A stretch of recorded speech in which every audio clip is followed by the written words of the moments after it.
What is shaking, you guys? Welcome back to Let's Go Win podcast. You are in for a great show. We are going to rock today, and I mean that literally because we are coming with an amazing guest. Jim Knight is the owner and CEO of Knight Speaker, delivering numerous programs worldwide on leadership, organizational culture, customer service, and employee experience. After 20 years of global training at Hard Rock International, Jim now teaches organizations of all sizes how to attain their own rock star status and create customized programs that help amp up organizational culture, deliver world-class differentiated service, and build rock star teams and leaders. Brother, you got the hair to do it for sure. Welcome to the show. How you doing, man? First off, thank you so much, JM. I've been listening to your show for a while. I'm very excited to be on here. And yeah, I guess you can't talk about a rock and roll lifestyle and sort of incorporate the music orientation and banded brand analogies unless you're going to have the hair. So this is what you get today, man. I've always been known for my hair. It used to be the long hair. Back in the 90s, I had a super long mullet that I could sit on, which was crazy. But now it doesn't go down anymore. It goes up. So I'm coming with the spikes, my friend. I guess the natural question for me, before we get into any of it, did hard rock and roll come for you first, and therefore you're like, I'm going to go work for hard rock because that's awesome? Or did you go work for, hard rock and you're like, okay, rock and roll is awesome? How did we marry these two, brother? Because obviously the hair, you have the look. Did rock and roll come first and then hard rock, or how'd that all shake down? It's a little bit of both. I started off when I was in high school. I was too short. I'm a pretty short guy. I'm only 5'5". I tried to play football, but I was to get my butt handed to me. I had one talent. I could hold a note. So I was in chorus and sang and did a lot of musical theater. So I did go to college and was on full scholarship. So I have a music degree. So it started there. When you're doing music appreciation classes and you're really studying music history and theory and all of those things, it sort of gets in your veins. Some great friends of mine had some rock and roll bands. And so I grew up on both rock and pop and just had a love for that. I found out when I was at university that to make a living doing that, you actually had to be good as a singer. So I was not great. I was mediocre. They say, JM, those that can't do teach. So I became a middle school teacher for 6 years. Love that. But you're right. I mean, your question is really around when I took this summer job at Hard Rock and just fell in love with the people and the culture. And come on, you get to hang out in a rock and roll environment. When you get dunked in the spirit of rock and roll and you can look and do and say pretty much whatever, I sort of merged all of that together in doing what I did now. So it starts with my love of music in the beginning, but to work for a music oriented brand and travel the world on somebody's paying me to do that just gets in your vein. So what I do now is just, I think, the next step on the road show, if you will. Well, and you mentioned culture, which there is a obvious culture when it comes to rock and roll music in general. But I think that, and maybe this is part of the culture that rocks, and we're going to talk culture is one of my favorite subjects. But yeah, man, what is that like at Hard Rock? Is it, again, I'm just going to say sex, drugs, and rock and roll because that's what I grew up. I'm a kid of the 80s. So I think of hair metal bands and I think of all that stuff. But this is obviously a thriving organization and it has a unique culture. So talk to me about the importance of culture and what you learned while you're at Hard Rock and obviously what you're doing now at Knight Speaker. Yeah, and cut me off whenever you want to. I mean, it is a little bit of a long and winding road. I'll say this, I'm a business guy at heart. Every book I have on my bookshelf is nonfiction. I mean, it's pretty boring because that was my study. That was my game. I just wanted to be smart as everybody else that was in the room. So I came to the party like that with Hard Rock. In fact, I'll be honest with you, my day one orientation was exactly like you were explaining it. I'm sitting in my orientation. There's probably about 25 people around me. And it was 90 decibels of Zeppelin that were going in our ears. I could literally reach up and touch Eddie Van Halen's, his famous Frankenstein guitar. That's the black, white, and red striped one. And, I'm looking around at all these people and they have tattoos and piercings and mohawks. And these were pretty much the island of misfit toys. And the guy doing the orientation, even better, had hair below his shoulders, which I hadn't seen in business before, and wore sunglasses like the whole half a day. And I couldn't tell if I don't know, maybe he was high, maybe he was trying to be cool, maybe he was both, I don't know. And I remember thinking, looking at all these people thinking, this is the most interesting collection of humans I'd ever seen on the planet. And I didn't even know, JM, if I was going to fit into it. So I'm not so sure that I was that irreverent and unpredictable, but I was a pretty authentic guy. And I thought, well, I'm gonna still bring my business attitude to the table. And man, to be honest with you, it was so refreshing to see that company, which I think operates in the gray quite a bit.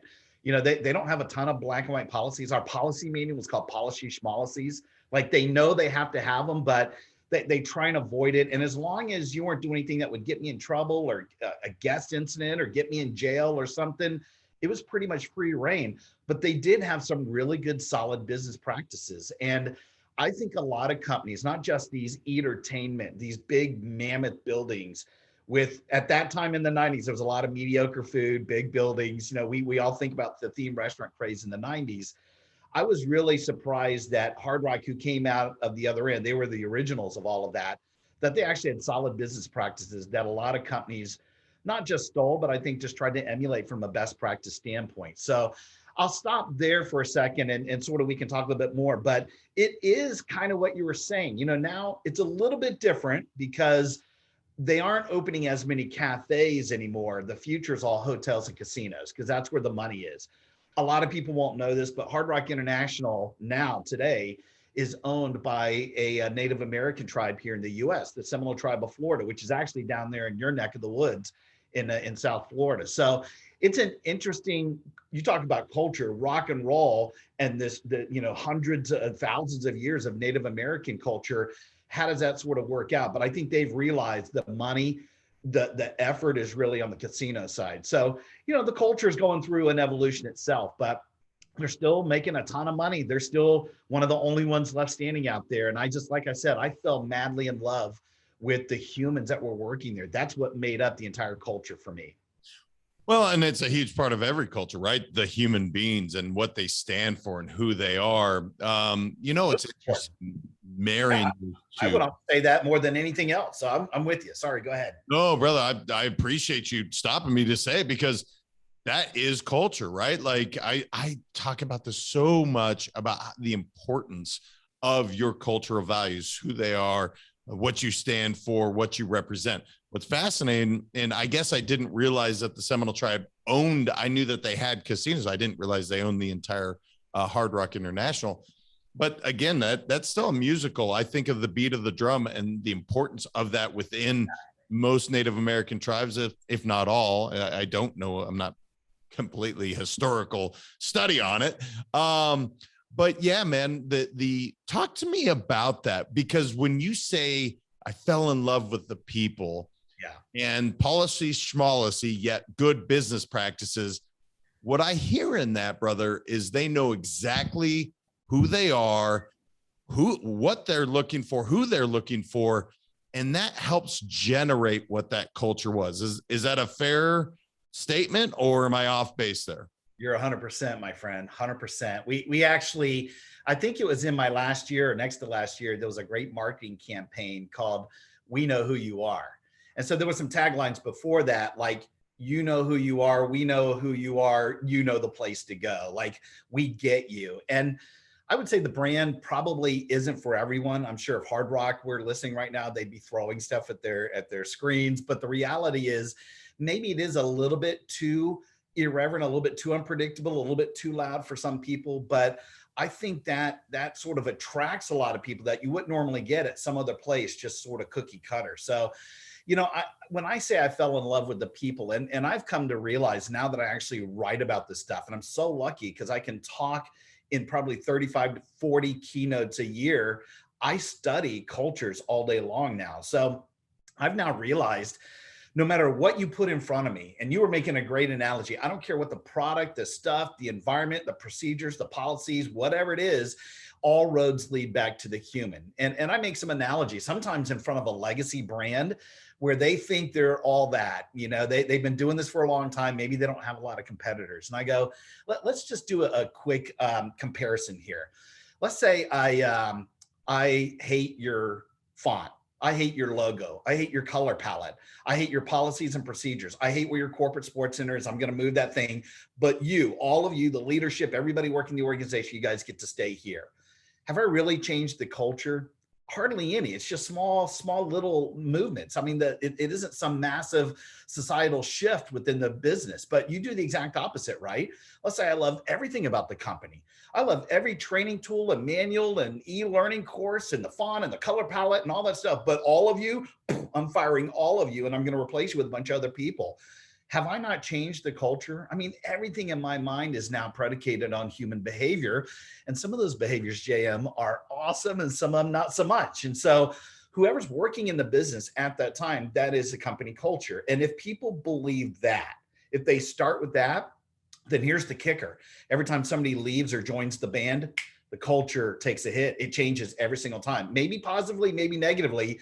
But if one person, I don't care if they're whatever the low level is, the dishwasher, the housekeeper, the busser, whatever, if they leave and they get replaced, the culture just took a change. If the general manager, if the director of operations, if the founder of the thing who started it leaves, massive, broad sweeping change. So, there's just too many awesome companies now that swear allegiance that the only reason that they're there, the only reason they even have any type of trajectory on a year-on-year basis is because of their people. All the other stuff is just really cool window dressing. So I think these companies, these leaders, individuals that sometimes get wrapped up in what I would say heritage. And by the way, a lot of people get stuck in heritage. They close their eyes and remember what it was like, the good old days. Oh, I can remember when. Yes, there's a part of that. But at the end of the day, if I'm the new guy, I will tip my hat. I look toward the heritage. I will give you credit for it. But I'm also thinking in my head, what about me? What about now? What about the future? So I just think all roads lead back to human behaviors. And if you can get that right collection of people, dude, you're unstoppable. You'll produce Herculean results. Well, we've seen the companies that have thrived through challenges, which I think our economy is going through one now. So I don't know your thoughts here, Jim, but when I look at the companies that are going to not only survive, but thrive through it, it will be based on their culture. That's right. It won't be their strategy, in my opinion. It won't maybe strategy within having that strong culture. Yeah. But it's not really because they're smarter than everybody else. They are really tight, and it's had companies get through the .com boom, through the real estate fall, and now what we're dealing with. I'm guessing that's what you're coaching a lot of these teams on, is to be like, hey guys, hang on. This is the importance of your culture. How receptive are they to you talking about this side? Because I've been in those rooms where people are like, yeah. And I've been in others where they're like, you're full of shit, man. That is not that important. What's the receptivity that you're receiving as you're talking about culture and the importance of it? Yeah, that's a great question. And, I would say, as with any leader, each according to his or her gifts. And I look at them and I think, these companies that were already awesome, they were already rock star brands before, not just the pandemic, but what's going on now. So you can add up anything you want to, whether it's political, whether it's religion, whether it's, again, I'm in Bitcoin, I'm taking a hit right now, whether it's the stock market, you can pick anything you want to, housing market, right?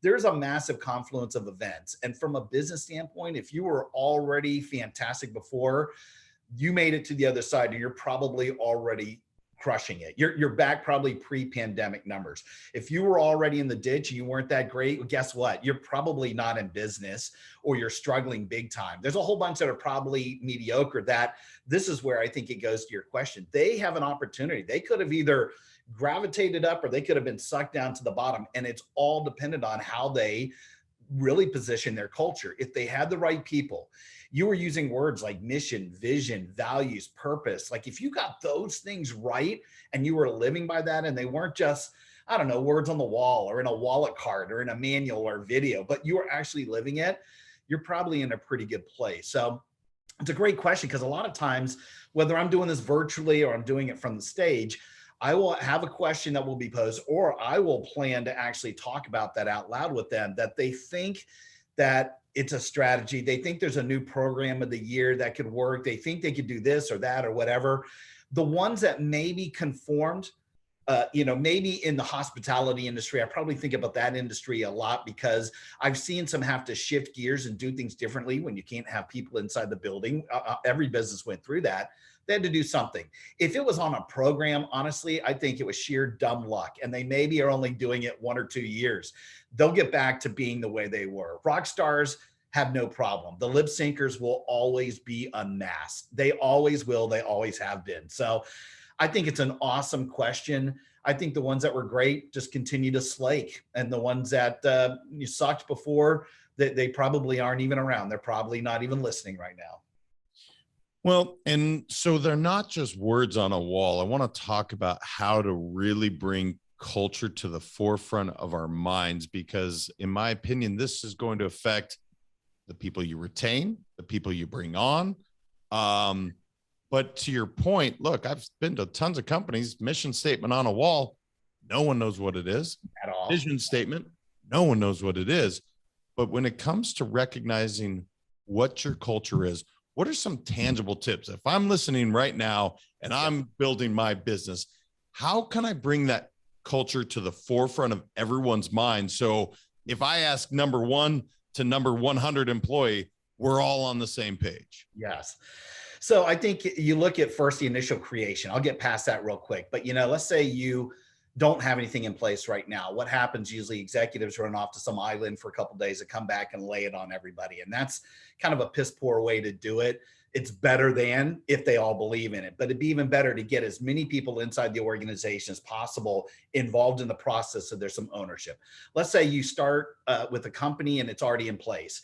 If I was a leader, I don't care if I was a leader of one individual location or unit, I would start to figure out a way on my own, but certainly if I could get it enterprise-wide to do these things. Number 1, I would write those specifically into the job description.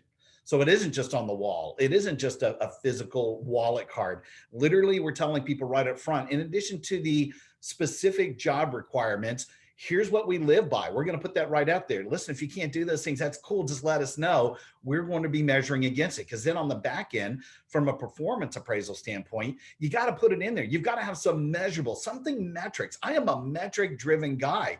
And I think what gets measured gets done. So if you're going to talk about on the front end, you talk about on the back end, and it's not just sort of a throwaway. It's one of these things, Jam, that I see a lot of companies do. They don't put any real rigor behind it. They don't attach any financial reward mechanisms or getting dinged for it. It's always around, am I hitting the sales number? Am I on time? Am I in uniform? Yeah. Like this is the basics, but so is the other stuff. So I would start with those two. I will tell you that there is something to be said about talking about it on a regular basis. So I was lucky at Hard Rock. We had 7 values, 7 days of the week. So every day of the week, we pull a value and we talk about it in our pre-shifts before we even got started. And sometimes I'd get an employee, I'd get a Hard Rocker to actually tell everybody what it is. So now you're doing some third-party teaching. They can't just sit there with their arms folded. They got to pay attention because I'm going to call on somebody.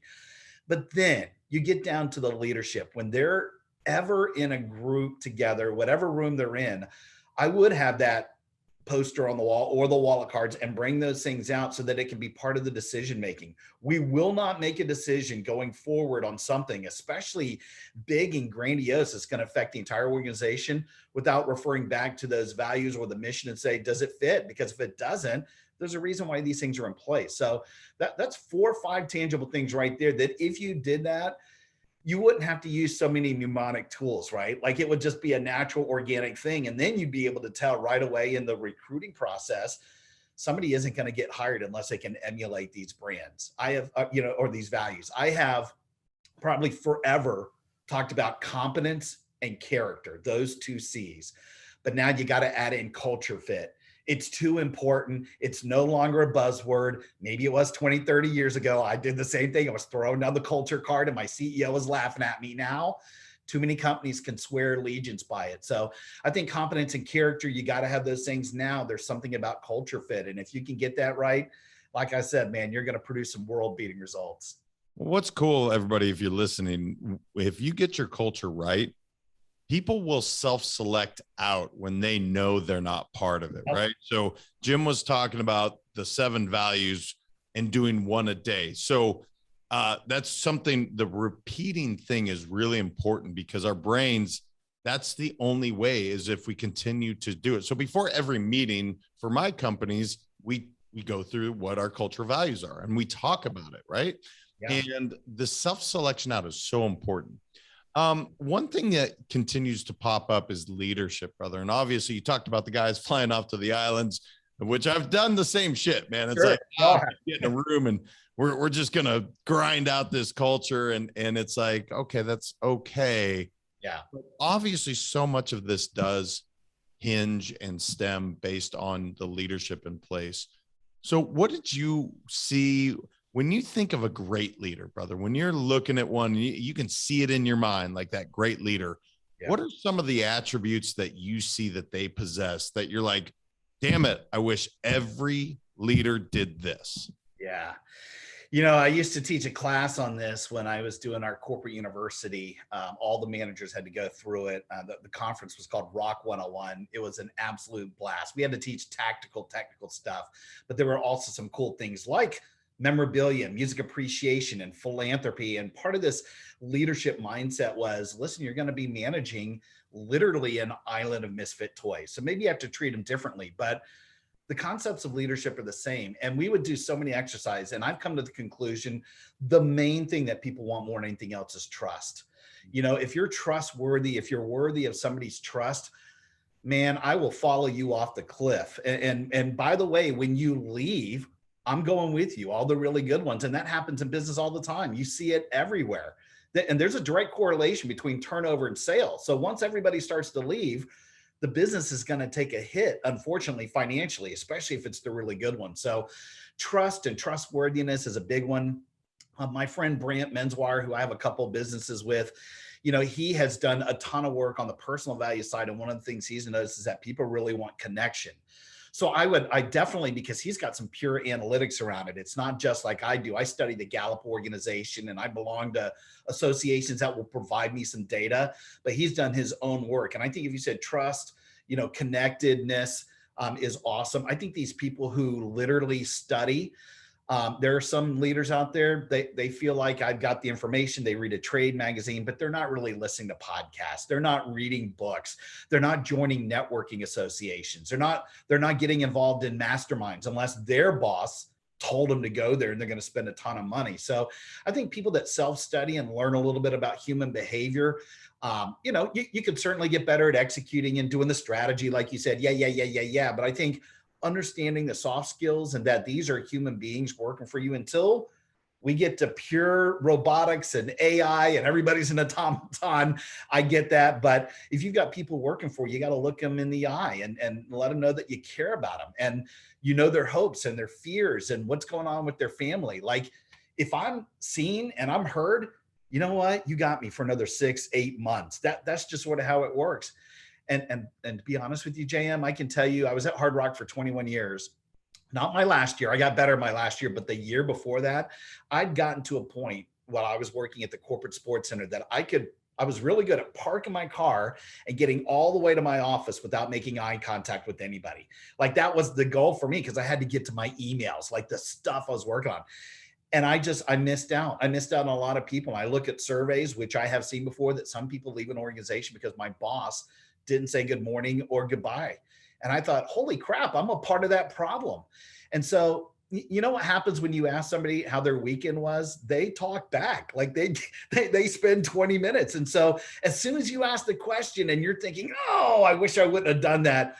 Well, then you're probably in the wrong business because what you're doing right now, that connection, us developing trust is probably some of the greatest work we're ever going to do. Because the further I get promoted, the less likely I am producing the actual results. Somebody else is making the donuts. They're the ones who are getting all the work. So yes, it might take a third of my day now talking to a bunch of chatty people, but they're the ones who are going to get the work done for me. So I had to change my mindset quite a bit. And I think there's some leaders out there who not only don't want to communicate with people, they still manage through threats and punishment and fear and try and muscle the result. And man, these Gen Z and millennials, they'll laugh at you. They could just go somewhere else because they can. I don't even care what the unemployment rate is. If you're a jerk boss to somebody, see ya. They're all going to leave, and it's not a problem for them, especially if they're a rock star. Rock stars can always get another gig.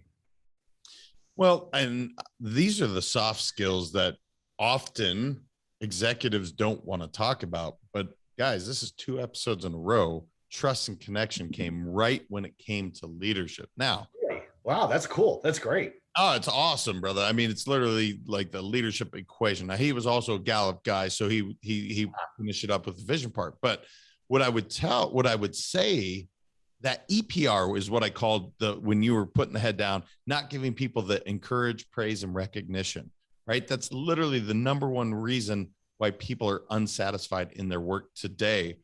So what I want everybody to really feel and think about is all these soft skills. This is just being a human being, man.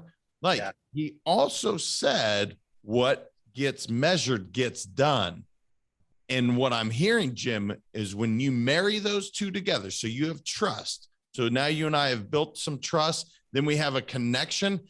If I'm measuring your performance, and let's say I do have to have a hard conversation, it's going to go significantly better if you trust me than if you're just like, gosh, here he is just being a jerk again, coming down on my performance. So is that kind of what you're seeing, brother? Because once we build that connection, I can have harder conversations with you way easier than if I didn't. Yeah. Not only do I agree with you, I have gone through this myself. So again, working in the busiest restaurant in the world, which I did, that Orlando Hard Rock Cafe, we pumped about 7,000 people a day doing $35,000 hours, which is unheard of. It's about a $42 million building. Your skills get sharp really quick. And I was just a host. Again, I had that long flowing hair. I was just having fun. It was burgers and t-shirts and rock and roll, man. But at some point when you get promoted and now I'm a manager, I have to make a decision. All of these people, and I was one of them, maybe chewing gum, eating over the side station, gossiping about whatever. I was just a kid, but now you're in a leadership role. I made a cognizant decision that for 6 months, I was going to let everything slide. Unless it was something that violated our values or somebody was fighting or something, I would let people slide. And so here's how I develop trust. I'm not saying this is going to work at every company, but one of the things I would do is I'd still be their friend. I'd pull them aside and say, JM, come on, man, you're going to get me in trouble. Like, I know you're not supposed to be eating, but people can see you, dude. Come on, you got to help a brother out. And at some point, when you get a couple of those underneath your belt at whatever you've drawn the line, for me, it was 6 months.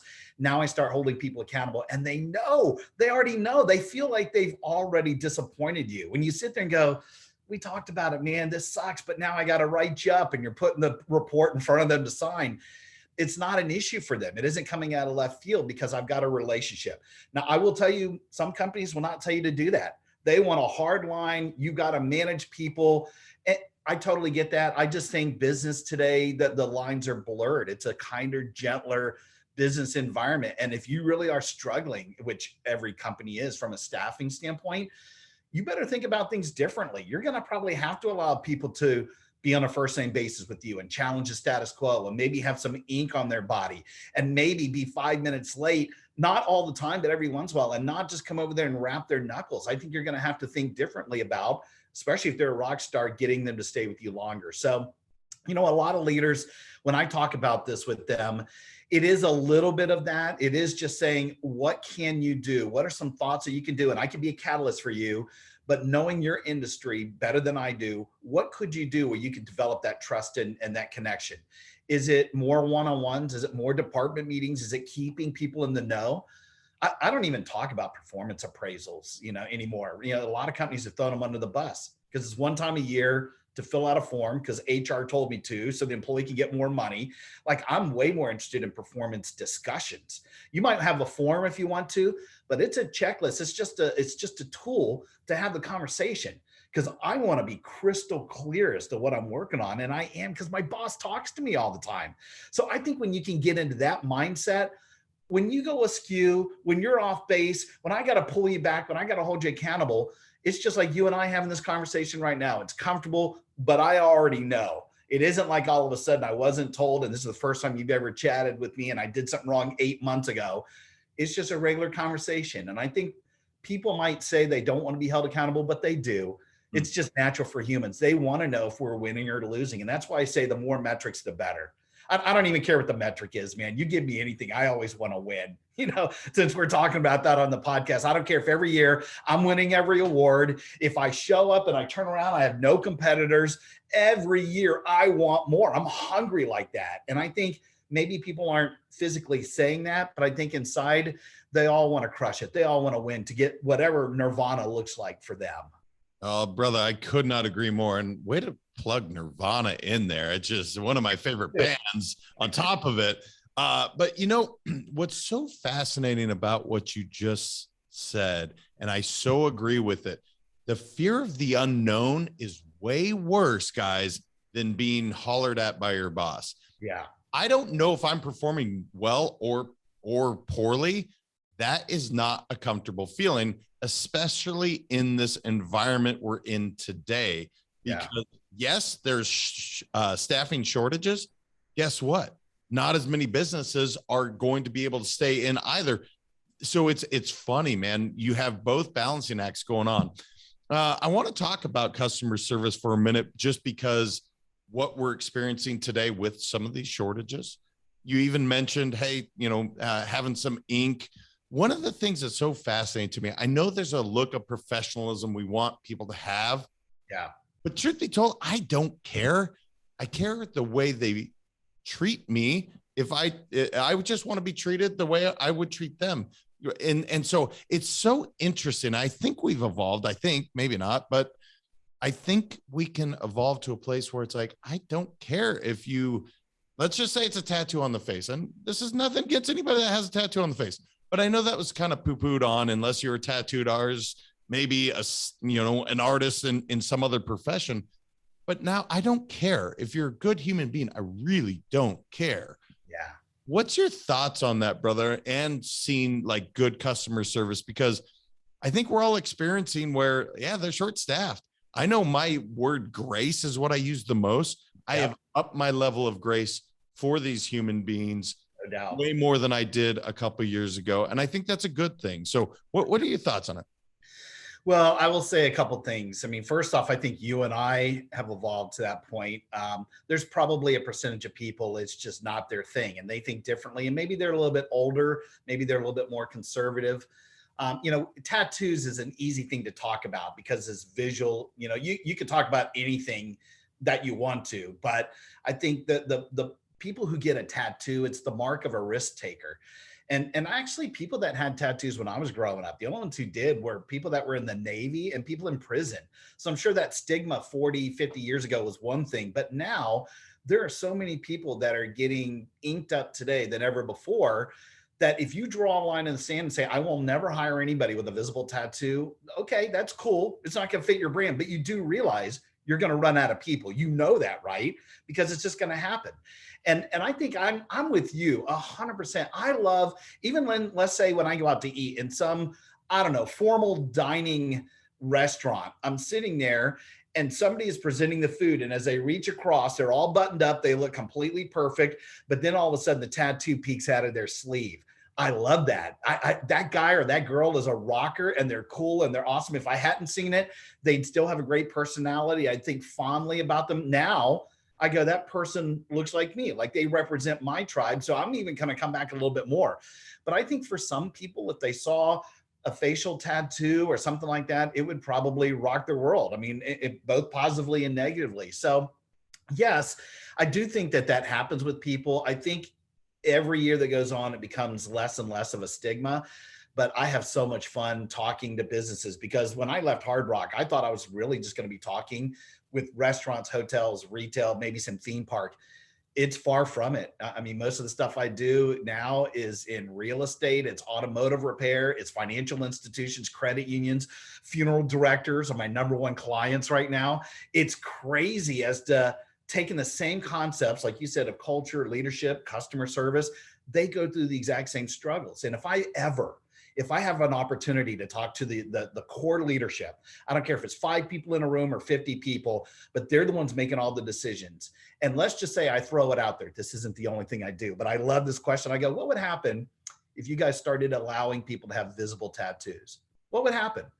And some of these people, they freak out. They're like, oh no, that's the end of our company, whatever. And other people are thinking absolutely nothing. Or even better, we would start attracting more, both customers, but also the type of employees that we want. There'd be nothing wrong with that. I love those conversations because there's definitely some conflict. People have different opinions. Listen, at Hard Rock, we actually had policies, like I said. You can't have naked people and cuss words tattooed, but other than that, it's free reign. What difference does it make? And I think what happened is you started to gather a whole bunch of other people that were looking for a home. They weren't loved and paid attention to the way they were. That's what the Island of Misfit Toys is all about. So I'm 100% now thinking, do what you feel like, if you're talking about tattoos, or again, some of these things like challenging me. If I'm coming up with something that maybe is against our value orientation, talking to me like I'm a friend and I might be the head honcho. These are things where you get endeared to the organization. And if you can get me to stay longer, I know it's not a hamster in the wheel. I know that the results aren't just going to be lucky. It's going to be preordained. I know what I need people to do. Hopefully I'm not having to play Jedi mind tricks on all of them to get them to do it. I hope I've hired the right ones. I've trained them. I've communicated. I've loved on them. I've rewarded them. I've recognized them. I've developed them so that they want to stay there, almost as if they were at a philanthropic organization. What would you do if every single person working for you were a volunteer? Would you treat them differently? And some people would go, no, man, I'm pretty good. But you'd have to. That's your heart talking. Your head would say, they're showing up because they don't have to. You don't owe them any money. That you would have nothing in your armament. It'd be nothing but you're awesome, you rock, I love you. Can you come back tomorrow? That's what philanthropic organizations go through. So I know I said a lot there, but I'm 100% with you. I think challenging the way we manage people and what we will allow has got to be different than it was 5, 10, 15 years ago. Well, and again, brother, that's going to go back to where we started, which is culture, right? Like, are we looking for the character? You mentioned that earlier, competence and character. And within culture, look, I want good human beings. I don't care if they're tall, short, fat, skinny, black, white, and none of that matters to me. I really care of their character. And I hope our world is getting to that place. Listen, my real quick, my best friend was a little person. She was 3'2". She was a host working in that $42 million building. We had a deaf busser. We had people in wheelchairs answering the phone. We had somebody who had gone through a transition that was also a busser. Like even that, and I'm going back 30 years now. That was before a lot of that stuff maybe was okay. You look now and go, I see people that look like me, both from a guest and employee standpoint. Isn't that what we want? Who cares what they look like? You care what they contribute to the brand. So I'm with you 100%. Well, and I got to just give a shout out to one of the coolest podcasts I've done. They're all great. I love you all, but there's one called John's Crazy Socks. And it's all about hiring people with differing abilities because John, he has Down syndrome.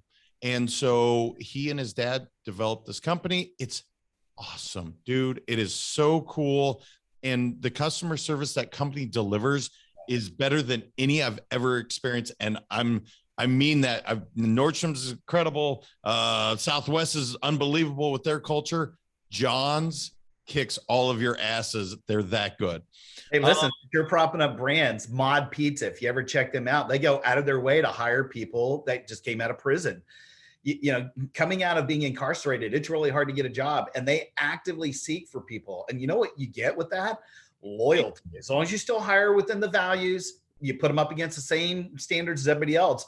But oh my gosh, they're now creeping up in the top 10. All these brand health studies, I see Mod Pizza because of who they hire. So again, dude, we're on the same path. I love it. Brother, when I go into Mod Pizza, I literally took a picture years ago to my wife and I was like, look at this wall. Because it had what I would call a mantra. Maybe it was their values. I don't think it was their values, but it was like their mantra of what they stood for. And I was like, this is awesome. This is so cool. All right. I would be remiss if I didn't ask you, I'm sure you've met some amazing artists through your time at Hard Rock. top 3 favorites of people that maybe you met or just had a chance to interact with? Do you have some off the top of your head? Oh man, I probably a couple. I was very lucky to be watching backstage. So Hard Rock ran this big live music festival in Hyde Park called Hard Rock Calling. We did it every year, about 80,000 people. I was invited to sit backstage with, and I was a Crosby, Stills and Nash fan, especially with Neil Young. But Neil Young as an individual artist, it was okay. But somebody asked me to go backstage and I was by myself. And while I was watching him, Paul McCartney walked up with his daughter, Stella, and they were not only taking pictures of Neil Young and singing to his song. I have a picture behind Paul McCartney of him taking a picture singing to Neil Young. And, he just turned around. We had a very quick conversation, but just meeting him was kind of cool. Scott Weiland, I was a big, STP fan. And I saw him in a very small arena and had an opportunity to spend some time talking with him. I'm trying to think who would be the biggest artist. Ironically, it's not a rock and roll star. I'm a huge Star Trek fan. I got a chance to meet and hang out with William Shatner. He was doing a book signing at a Hard Rock. So, and I was able to take my kids there. That was a lot of fun. But I have met and seen just about every artist. There's one band I've yet to see, the Rolling Stones, and I'm so afraid something's going to happen with one of them and I'm going to miss out on it. So I've had tickets twice and there's been a cancellation for whatever reason. One was COVID. One was Mick having some heart problems. I thought it was supposed to be Keith, but I don't know. I'm nervous. I'm not going to see him, but I've seen just about everybody. It's a storied life, man. I got to tell you, if I could do what I'm doing right now and still work for Hard Rock, I probably would. It was that fun.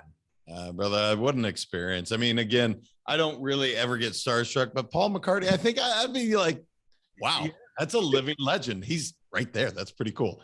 I just want to give you open form. I didn't know enough to ask you this question. And you're like, damn it, I have to share it with your audience. I need them to know. Is there, what would that be, Jim? What did I miss to know to ask you? Man, you're asking all the right questions already. I am a business guy. I get a chance to, like I said, do keynotes. Sometimes it's 20, 30 people in a workshop. Sometimes it's 8,000, 9,000 people. I dig all of that. But my whole mindset is around edutainment. I don't think you can do just one or the other. You can't just have the smarts and have a good concept. You can't just have the letters in front of your name. By default, a CEO, a founder, they sort of get that space. But you got to be able to bring the thunder when it comes to delivering content. And by the other side, you can't just be somebody up there doing a song and dance and being motivational and you don't really have anything of substance. So I pride myself on walking the line of where's the entertainment factor and the educational. So I never tell people I'm a motivational speaker. I'm an educator at heart. I want people to push back from the table and go, that was an awesome use of my time. And if we had a few laughs, a few yucks, that's awesome. If it was motivating to you by the time I'm done with you, then that's great. But I want to make businesses better because I'm a consumer. I am an experience-starved consumer on the hunt. And when I go to eat, drink, shop, stay, play, whatever it is I'm doing, I'm looking for companies where I want to spend my money. And a lot of them, I used to put them on my no-go list. Not if it was bad. It's different, JM. You're probably old enough to remember. You go back 20, 30 years ago, we were walking out of people or complaining or writing letters or whatever it was just because things were apathetic. If it was just mediocre. Now, I see it everywhere. I see mediocrity everywhere. So I've lowered the standard, unfortunately. But dude, I'm starting to run out of places to eat and drink. So you know what I do? I if I can get in and get out, I don't have to talk to somebody. So it bums me out when I'm around companies and I'm spending money, particularly coming out of the pandemic. And it blows my mind that there are some companies not bending over backwards for consumers. So, my whole world is, can I help a company get a little bit better? Maybe not revolutionize their company, but certainly to amp it up. That's my goal. And for my books, I've been very lucky. I've got, my first book was a hardcover color. That was Culture That Rocks. It's a monumental pain in the butt because it's a behemoth, but I've been breaking it down into, I'm basically deconstructing it into 3 smaller, thinner black and white versions. So my first one that came out last year was Leadership That Rocks. The one that'll come out later this year in 2022 is Service That Rocks. And next year it'll be Engagement That Rocks, which is about employee engagement. If you put them together, it would make up the essence of the things that I talk about. I will say this also, the things that I do with my business partner, Brant Menswar, are all the same thing. They're all music oriented. We have a training program called Certified Rockstar. It is a hoot, but it is a leadership conference, but you get a lot of this rock and roll indoctrination. Our podcast called Thoughts at Rock, which I know we're going to have you on there. We basically have had some phenomenal guests because we only asked 2 questions. What's the best piece of advice you've ever been given, and how did that change your life? So it's an easy barrier to entrance. But then once you get them on the show, we just let that thing sort of take on a life of its own, pretty much like you did today. So I appreciate you, man, just sort of giving me the platform. If anybody wants to check out any of the stuff I'm doing, all roads lead back to my website, which is knightspeaker.com. My last name, KNIGHT speaker.com. But like I said, I'm a fan of your show, man. You've done such a phenomenal job having a pretty cool, eclectic group of people on your show. And so I'm just fortunate that I've been able to spend a little bit of time with you, man. Thank you. Oh, brother, you edutained us. No question about it.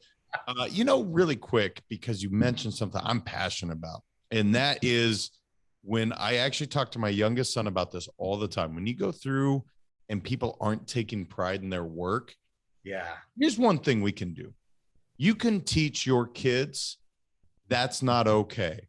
And we talk about it openly. I'm like, look, man, I don't care if you're flipping burgers or you're selling, I don't know, $1 million trinket, whatever your thing is. I really don't care.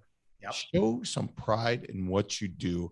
And that's the way we can help change the course. I truly do believe it. You know why? Because everything, JM, is learned behavior. Everything. You learn everything. You want to come work for me as a 19, 20, 21-year-old kid. You've learned everything that you can from your parents, from school, from your friends, the playground, religion, lack of religion. By the time you come to me, you are the way you are. And if your natural disposition isn't to care, isn't to have passion, isn't to be committed, isn't to make eye contact, isn't to smile, that's a problem for me. Unless I've got some spot for you, I don't know, in the very back and nobody will ever see you, which is highly unlikely. We need people who want to be around other people. And so, man, I used to think I was a pretty good trainer. I cannot train people to have a good personality. I just can't. I've tried to train people to smile, and if they don't got it, they don't got it. I do have one business partner friend of mine. She realizes this problem that's going on, not just in our country. I think it's all over the place, where unfortunately, and I don't know if you were saying this, but I hang my hat quite a bit on the parents. I think a lot of this is a parent's fault. They could totally make things happen by the time somebody gets out into the world. Unless you truly have some type of mental issue or chemical imbalance, the majority of the way people are is because of what they learned at home. So, that's one thing I'm with you that we could do. She realizes that there are some people that are coming to her that are applying for a job at a frozen dessert concept at minimum wage practically, and they don't know how to use a broom or a mop or to count change or to make eye contact or to smile. Like, none of that is in their armament. And so she has to go, either they're not going to work out, or she's going to make their first job their right job. And she's teaching them these life skills that they're probably not getting somewhere else. So I don't know where this ultimately ends up. Man, if there were so many stopgaps along the way, but let's start at where the heart is, where the core is. It starts at home. So I don't know if we went off into left field in the interview here, but man, I think it sounds like we might be on the same page with this. Oh, dude, look, be the change you want to see, man. So if you want to see that change, start with your kiddos and just let them know, hey, you don't have to judge the person, although I guess it's a form of a judgment, but look, put some pride into whatever you're doing. Anyway, Jim, you're awesome, brother. I appreciate all the value brought to the audience. And yeah, man, thank you. You guys, please go check Jim out. Go check him out at what he's doing. He's got a ton of stories, obviously. He didn't even get into name dropping. I tried to get him to do it, but he's got so much to offer. So thank you, brother. I really appreciate it. And I had fun. And I just hope I did my best for everybody out there. I hope there was a little bit of a nugget you could have grabbed onto. I had a ton of fun, my friend. Rock on. Tons of nuggets for sure. Again, how can you not love a little rock and roll and be entertained and educated? Edutainment. That was a new one on me. But yeah, man, there's so many. Royalty free, man. All right, you guys, remember your mindset matters, and make sure to share this. We want to get more great people like Jim. We want them out there. People need to know about this stuff and what an awesome human being he is. Share this with the people you know and love. We'll talk to you next time. Cheers. Thank you so much for listening. If this content is delivering value to you, please make sure to subscribe, rate, and review us. That helps us build this community, and that is what we are all about. Building this community as big as we can, helping as many people as we can, and deliver as much value as possible. Be sure to head over to letsgowinpodcast.com for information on my coaching courses, and make sure to follow us on Facebook, Instagram, and LinkedIn at Let's Go Win 365. Let's go win and transcend in life.